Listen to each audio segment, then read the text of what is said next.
once in a year Vatican time. No, they're coming.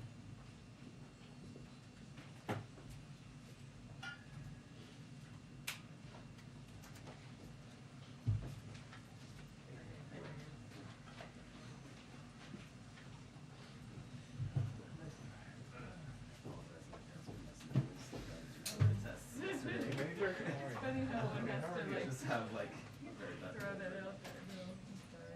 You're suffering and everyone's listening at you as I know. Spear at least for my neighbor, you know, I'll let you know what's up.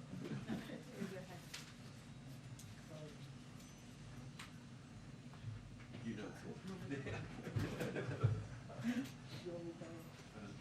too. Yeah. There's a few moments in the back. We got that PCR.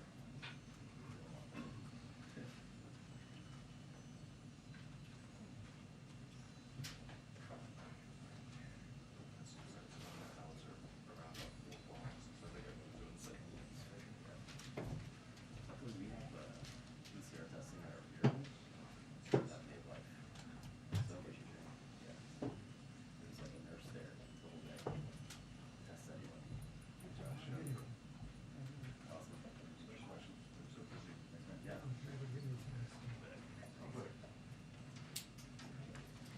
Hey. Hi, everyone. Hi, Dan, how are you doing? Well, I'm great. How are you guys? Merry Christmas Eve for those who celebrate. Only the bold and brave here today. Okay, just a couple of items for you at the top. Today we are announcing we've shipped 350 million COVID-19 vaccine doses to the world. That is more than one dose to the world for every American and more than any other country. Those 300, oh, wrong chart, other chart. Oh, here's the chart, okay. Here's the chart. These 350 million doses have gone to 111 countries and are part of our commitment to share 1.2 billion doses on top of our work on the ground to turn vaccines into vaccinations and bolstering manufacturing capacity at home and abroad. In the spirit of giving this holiday season, we continue to ask that every country and company do their part to get more life-saving vaccines to the world. I just want to pause because I think there's some sort of tone or ringtone or phone happening. Okay. Okay. Great. All right. Well, we'll figure out who that belongs to. Also wanted to note today we received further evidence that our jobs recovery is one of the strongest ever. The average number of Americans filing for unemployment over the last 4 weeks is near its lowest level since 1969. We've added nearly 6 million jobs this year, the most of any first-year president in history, and the number of people receiving unemployment benefits has dropped from around 20 million to around 2 million since President Biden took office. Thanks to the American Rescue Plan and our successful vaccination program, Americans are back at work at a record-setting pace, and we are not in the same place we were at in the beginning of the pandemic. And families have more money in their pockets. Americans on average have nearly $100 more in their pockets each month than they did last year after accounting for inflation. And we're obviously going to continue to build on this moving forward as well. Last piece to announce, today Transportation Secretary Pete Buttigieg announced $241 million in grant funding to improve ports at 25 projects across the country through the Port Infrastructure Development Program. These grants demonstrate rapid action on commitments in the Biden-Harris Port Action Plan. Investing in our infrastructure will strengthen our supply chains, help speed the flow of goods, and lower prices for Americans. And that's more important. Did you get what I did there? Port, yep. Investments to come thanks to the bipartisan infrastructure law. I didn't even do that. Someone on my team did, but it's still funny. Go ahead. Thanks, Jen.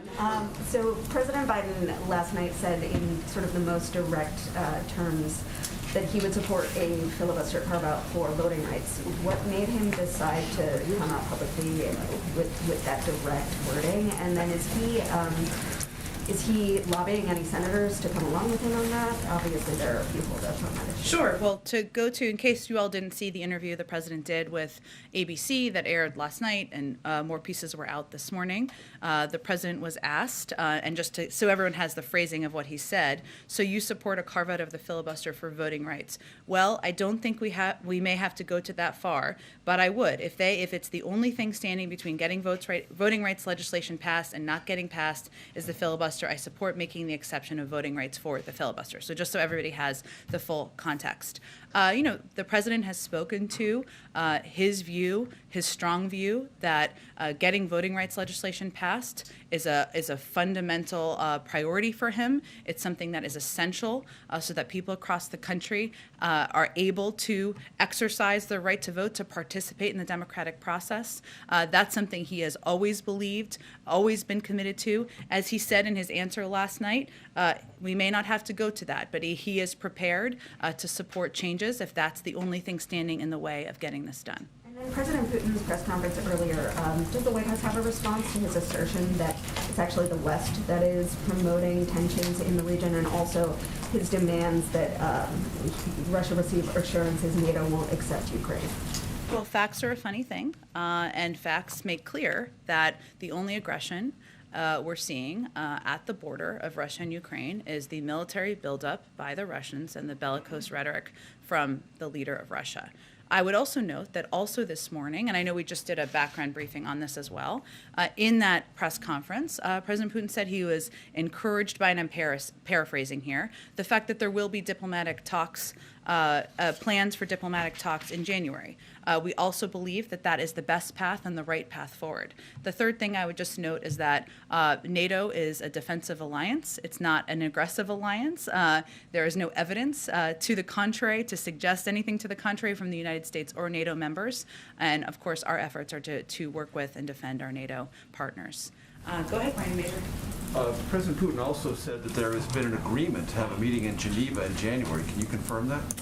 There has not been a final agreement on the location or timing at this point in time. Why not? And why do you think he would say that if that's not true? Is he trying to sandbag you? I can't speak to what President Putin's motivation is at any point in time, certainly not today. We are working towards diplomatic talks. There have been proposals put forward by the Russians. Some we would agree with, some we certainly wouldn't agree with. Obviously, on the NATO example is a good example of that. And we're working to finalize what they'll look like. We also agree diplomatic conversations are the right path forward. Is this January time schedule more likely than not, since he's uttered it publicly? We have also said that we are looking ahead to talks in early January. Why can't you confirm it then? Because we haven't finalized the details of them yet. I'm not sure if this has been asked before, but it's getting closer to the deadline of Sure. January 5th. Does the administration have a point of view on the alarm raised by the airline industry with the 5G regulations going in, and the assertion by some airlines that if they can't use the altimeter at about 40 airports, there will be delays, cancellations, disruptions to the flow of airline passengers and their ability to fly around the country? I have seen reports of that. I have not actually talked with our team about that. I can do that, Major, and get you a better assessment from our economic team. Thanks, Jen. Sure, go ahead. Thank you, Jen. Merry Christmas. Thank you. You too. Eve. Eve, yes. So why is the president saying about this new variant, nobody saw it coming, nobody in the world, if that's not true? Well, first I would say that nobody knew that there would be the number of different variants. Nobody knew exactly how transmissible they would be. We, of course, knew that there would be additional variants at some point coming. We didn't know what they would look like. But we've been preparing for a range of contingencies all along throughout this process. That's why we have had ample vaccine supply. That's why we have had ample mask supply, and why we have worked to ramp up aggressively our testing over the past few months. Okay, and then about the testing and the contingencies, why is it that you guys are promising 500 million tests next month if you haven't even signed a contract to buy the tests? Well, we have no concern about the contract being finalized. We're just working to finalize the contracts. We just announced this 2 days ago.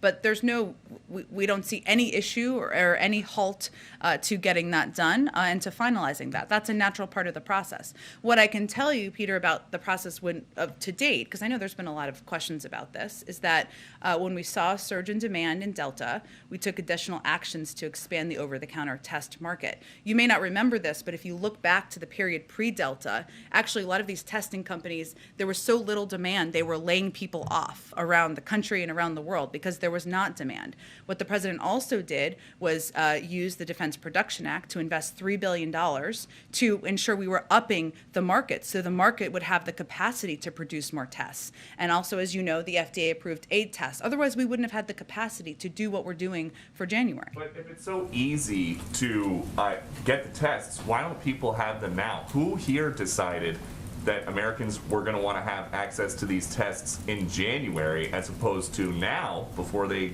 go home for Christmas. Well, Peter, what we've been doing over the course of the last 4 months, even before the president's announcement 2 days, is massively increasing our testing capacity, quadrupling since the summer. And what the announcement was the president made just 2 days ago was making the biggest investment of any, certainly for us and probably from any country in the world, to address what we see as a surge in demand for tests. This is not just happening in the United States. This is happening all around the world where there is not enough testing capacity, and we have taken steps that are more significant than any country in the world so that we could have the testing needed to meet what people are looking for. And as we understand it, there's going to be a website that people can go to starting next week. There are a lot of Obama alum that work here. Is anybody that was involved... Don't know any of them. Yeah. Is anybody that was involved in the creation of healthcare.gov going to be involved in the creation of this new website? Well, I don't know all the staffing particulars about the creation of the website. What I can tell you is that we've been planning for the website to be ready when tests start to be ready.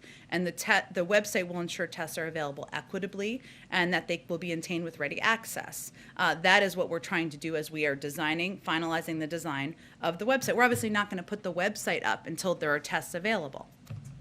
Okay, and then just one final topic. Is the president taking crime in big cities more seriously now that a Democratic member of Congress, Mary Gay Scanlon, has been carjacked at gunpoint? Well, let me first say that we're relieved that she was not injured, and the president called her and spoke with her this morning as well. It is absolutely unacceptable for any American, whether they're a member of Congress or not, to be victimized by crime like that. We have been stepping up federal law enforcement efforts for some time now, obviously prior to this carjacking. And we're giving communities historic levels of funding through the rescue plan to fight crime, make neighborhoods safer by supporting programs to interrupt violence, hiring additional law enforcement officers, and providing them with the resources and tools they've asked for. We're also helping communities through initiatives like the COPS program, which is putting 1,000 more cops on the beat. And the president's proposal in his budget is to add almost $300 billion in funding for these programs, more than it was even under the last president. And so just, if I may, final one. If the president is giving big cities historic levels of funding and members of Congress are going home and getting carjacked at gunpoint, then what else can the president do, or what else is the president going to do to keep people safe?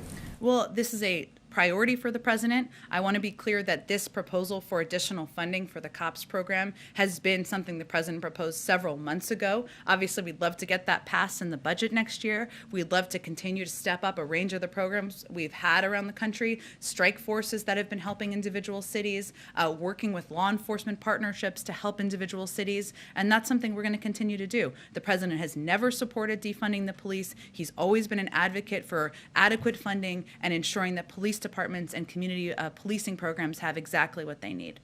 Go ahead.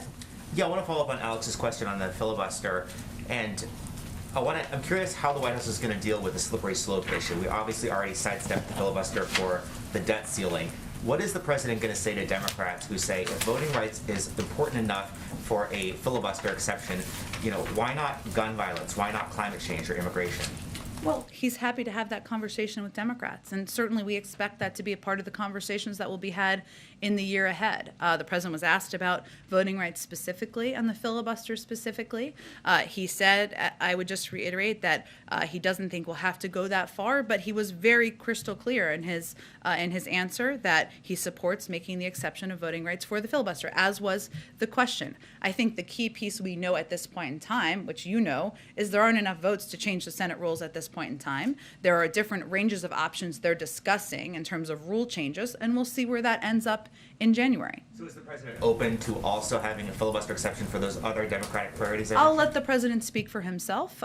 He was asked a specific question. I think he answered it pretty clearly. Okay, and one other topic, the president said that he is meeting with his team to discuss potentially lifting the travel ban on those southern African countries. Is there any update about that? I don't have an update at this moment. I would just reiterate for you that this was never intended to be permanent. It was intended to be temporary, and lifting it is certainly our intention.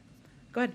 Yes, I wanted to ask, I guess the government contracts for the 500 million tests specify that they would be for the January to March period. So does that mean that the goal of the administration is to have them all manufactured and distributed in the first quarter, or just manufactured, or? It's a great question. What I know here is that we expect to get the first set of the 500 million in early January, and we expect that the rest will come in the weeks to follow. I would be surprised if it was that distribution was required in that time, but I will check with our team to see. Also, some epidemiologists have criticized the administration for not being as focused on masking, and I wondered if the administration is considering, for example, sending N95 masks to Americans, which would have like a longer use time as opposed to the testing. We have an abundance of masks at our disposal in the federal government, and we work with community health centers, rural health centers, a range of medical organizations to make sure that people have the supplies they need. And if that's something that, as we're engaging with a governor or a local health official, they need, we have ample supply in the government. So we are just addressing needs as they come up, but we have not seen a shortage at this point in time. Go ahead. Okay. I'm sorry, just jumping on what Peter had said, another thing that the president said in his interview was, I wish I had thought about ordering 500 million tests 2 months ago. And I just wondered, I mean, we all knew variants were on the rise, the Christmas holiday season was coming. Why didn't anyone think of it in advance? Well, I would say we did take steps to rapidly increase our testing capacity as of the summer. And I would just go back to kind of the chain of events here to remind people of, and we forget, June was a long time ago, but before the Delta variant was on the rise, there was not a demand for testing in this country. There really wasn't. Then Delta obviously increased the demand. We also had to take steps as a federal government to build up the market because the market wasn't there to meet if the demand rose. What the president did with the Defense Production Act is to do exactly that, investing $3 billion several months ago to make sure we were building up the market, to make sure we had the capacity. There wouldn't have been 500 billion tests to order several months ago. So the $3 billion investment, the use of the Defense Production Act, actually increased capacity in the market. And that allowed us to quadruple our testing capacity and allowed us to get to this point where we're able to make the significant order that we made. I would also note that I said before, though, that, and also the FDA authorized 5 new at-home tests since October. So the fact that there's additional tests available has also meant that there's additional capacity out there and different kinds of tests we can order from. Go ahead. Jen, just to follow up on that, because it is the president who said himself that he wishes that he had thought about this idea 2 months ago. And public health experts have been saying for months, including 2 months ago, that there was not enough testing supply. So why did nobody think of this, or did the president miss the mark here? I think what I conveyed just to Alex, but I'm happy to reiterate to you, is that the president and the team did take steps to increase capacity. Of course, if there would have been 500 billion tests and we would have known that there were these, very transmissible variants, that's one thing. But the president knew that we needed to increase testing capacity. That's why he used the Defense Production Act to expand the supply of at-home tests. Without that, we wouldn't have the supply in the market. Yeah, I think the facts here are, though, important. I understand what you're asking, but I've answered it a couple of times. And I'm trying to give you the facts and details so you can share them with your viewers. So using the Defense Production Act, without that and without 5 approved tests that have happened since October, there wouldn't have been the supply to order then. Those are all pieces that are important components of the process here. That's what I'm trying to convey. Yeah, I guess, is the president not aware that there were these supply constraints? Because he's saying yesterday that he wishes he had thought of this 2 months ago. Is he not aware that there wasn't the supply at the time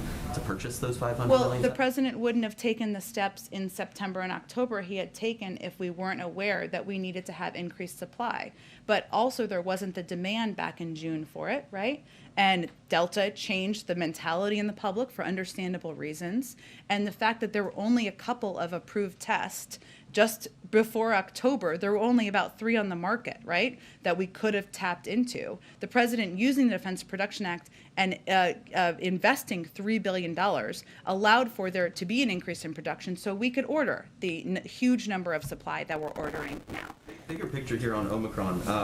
The president acknowledged yesterday that perhaps the government's response has fallen short in some regards. He said nothing's been good enough. You could argue we should have known a year ago, 6 months ago, 2 months ago. So did the administration do enough to prepare for Omicron, or is there now an understanding that perhaps there was more you could have done?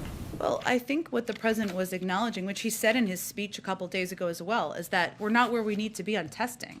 No one is saying we are. That's why we have tried to take additional rapid steps and be as bold and ambitious as we can with the available supply that is on the market. In terms of what steps were taken, when Omicron was discovered, which was right around Thanksgiving, right? We took urgent action on travel, told Americans to get their booster or vaccine. That Monday, the president addressed the country to where we were with the virus. That Thursday, he released a winter plan. CDC has hosted at least 24 standing meetings or briefings on Omicron. CDC established a new standing Omicron conference call that includes more than 250 state, local, tribal, and territorial health officials. And so we've taken a number of rapid steps as soon as we knew that this was a variant, even before it hit the United States.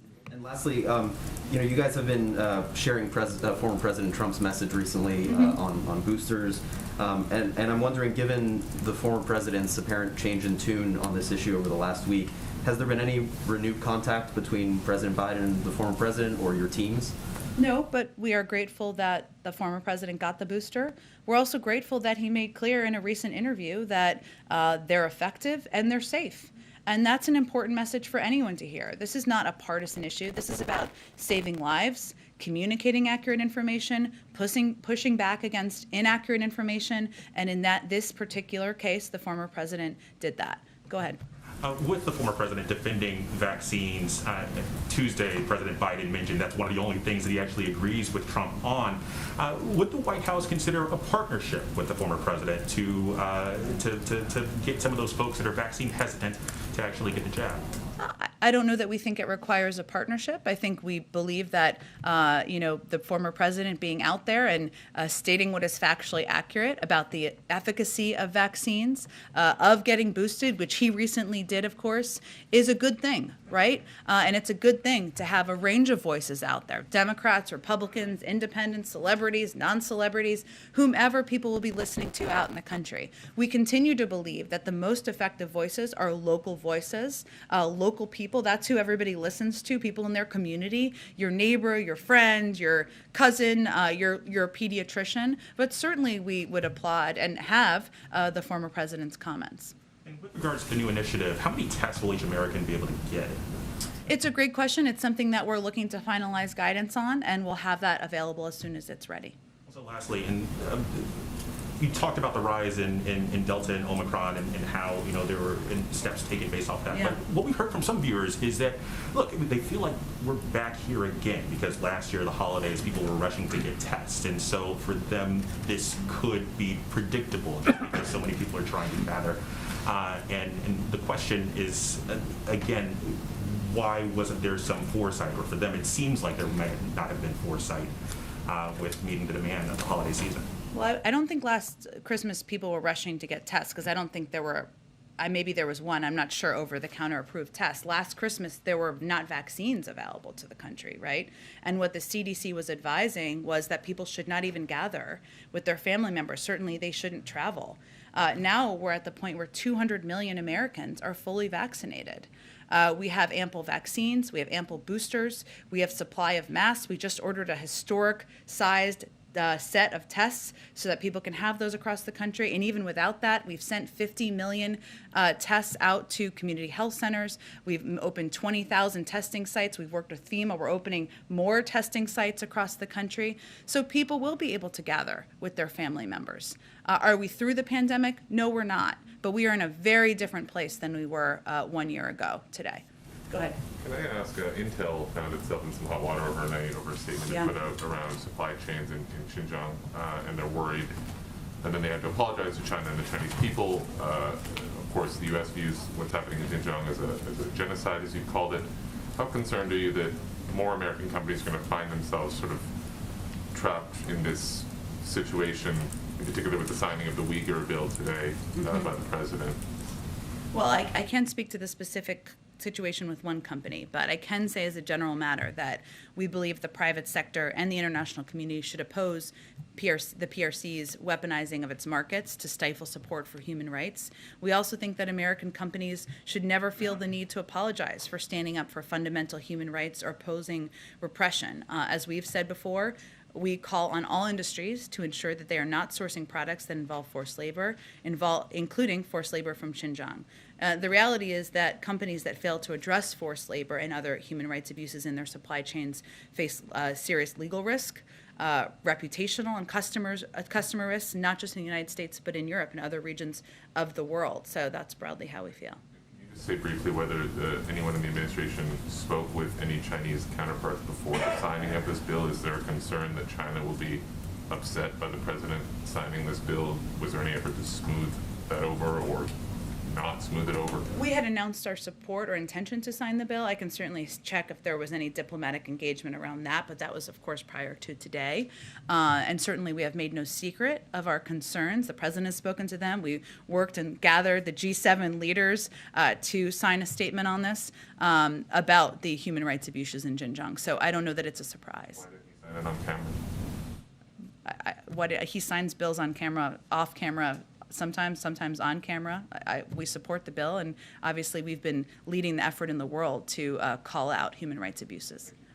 Go ahead. Yeah, with seeing the spread of the Omicron variant, can you speak to changes that you all here at the White House have made? I know yesterday we saw a number of the CEOs and other folks that the president met with virtually. Have you guys reduced the footprint in the White House, a return to Zoom meetings? Can you talk all about White House changes? We already had very strict protocols in place here at the White House, above and beyond what even is advised by the CDC. Obviously, we all wear masks. Anytime you're going to meet with the president, you are tested. Anytime you're going to travel with the president, you are tested. There are probably fewer people here as people have joined their families for the holidays, but we haven't made any policy changes at this point in time. If it's advised by the CDC, we would do, and certainly we will continue to evaluate what we need to do to keep people in the workplace safe. The Zoom meeting yesterday was like a safety precaution, would you say, or was it a logistical reason? We actually do meetings with CEOs or others frequently on Zoom. Sometimes it's harder for them to travel, but I'm not aware of that decision being made for safety reasons. And I noticed yesterday the NEC director was wearing a mask as he sat on the stage opposite the president. Was there a particular reason? I know he was very far away from President Biden. We wear masks in meetings. That is what we do in the White House, or have been doing in the White House, and that has been our protocol. Go ahead. Civil rights activists are calling for action on voting rights legislation by MLK Day. Does the president believe that's realistic or possible, and is he committed to that timeline? The president is going to continue to work with Leader Schumer and his team and other Democrats in the Senate to move this forward. I'm not going to give a new timeline or an additional timeline from here. Certainly know there are a lot of passionate advocates out there who have been out there protesting and calling for movement on this. We agree with and understand that, but we'll be working in lockstep with Leader Schumer's office and moving it forward. We've now seen the second COVID-19 treatment pill approved by the government. What is the administration doing to make sure there aren't shortages, or that they can address the already existing shortages of those pills? And can you just clarify, will both pills be free for all Americans? I believe so, and I will quadruple check that, but that has always been our approach. I would note that what we have done is we have purchased 10 million of the Pfizer doses. We know that just over 250,000 of those will be available in January. We will not get the full package of that, I think, until the summer. We've also purchased 3 million Merck doses, which were just approved today, and we expect to get the majority of those by the end of January. I think it's important to note what Dr. Fauci has said a number of times, just in terms of expectations for the American people. It's a very complicated synthetic process to make specifically the Pfizer antiviral. All tools are on the table, including the use of the Defense Production Act to get Pfizer the things they need to produce this antiviral as quickly as possible, but it takes a significant amount of time to do that. That's just science, and we have purchased as much as we can purchase, but we just want to set that expectation. The most important step people can take is to get vaccinated and get boosted. And just really quickly on the Fed vacancies, because I have to ask, do you expect a decision before the end of the year? I don't have any update for you, but I know we're eager to get those out to all of you, especially the many who are very focused on, understandably. Go ahead. In that interview with ABC, the president was asked about vaccine requirements possibly for domestic travel, and he said that the team deemed it not necessary.